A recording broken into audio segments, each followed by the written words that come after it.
তৃণমূল সমর্থক শ্রমিক সুকান্ত শুভেন্দু? কি বিশ্বাস হচ্ছে না?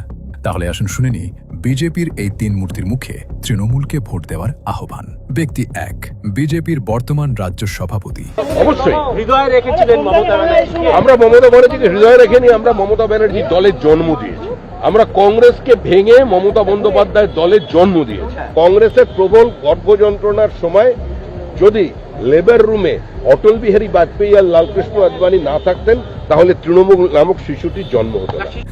শুনলেন তো, নিজের মুখে স্বীকার করলেন কংগ্রেস ভেঙে তৃণমূলের জন্ম বিজেপির কারণেই।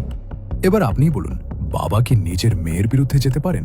এবার আসুন শুনে নি বিজেপির প্রাক্তন রাজ্য সভাপতির কথা। কিছু মানুষকে বিভ্রান্ত করার চেষ্টা করছে, এখানে বামফ্রন্টের তরফ থেকে মানুষকে বিভ্রান্ত করার চেষ্টা করা হচ্ছে।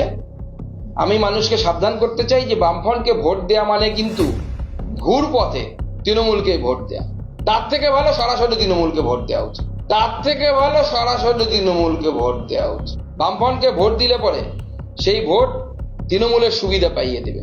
হ্যাঁ, ঠিক শুনেছেন, ইনি একদম সরাসরি তৃণমূলকেই ভোট দেওয়ার কথা বলছেন। কারণ ইনিও জানেন আরএসএস বিজেপির আসল শত্রু বামেরা, তাই তারা যাতে কোনোভাবেই ভোট না পায়, তাই উনি বামেদের বদলে তৃণমূলকে ভোট দেওয়ার সরাসরি ডাক দিচ্ছেন। মনে রাখবেন, এইগুলো কোনোটাই বিচ্ছিন্ন ডাক নয়। এবার শুনে নিন তৃণমূল থেকে যাওয়া দুর্নীতিতে নাক অব্দি ডুবে থাকা শুভেন্দু অধিকারীর কথা। সিপিএম হইতে সাবধান। সরাসরি সিপিএম কে ভোট না দিয়ে নয় প্রো মমতা নয় অ্যান্টি মমতা। মমতাকে রাখতে চান তো সরাসরি ওখানে, আর মমতাকে হারাতে চান তো পদ্ম ফুলে। হ্যাঁ, ঠিক শুনেছেন, ইনিও সেই ঘুরিয়ে তৃণমূলকেই ভোট দেওয়ার কথা বললেন। আসলে সেটিং খুব পরিষ্কার, তুমি দিল্লিতে খাও, আমি বাংলাতে খাই, কিন্তু কোনোভাবেই যেন তার মধ্যে বামেরা ঢুকে না পড়ে। পক্ষ বাছুন, সেটিং ভাঙুন, বাংলা বাঁচান।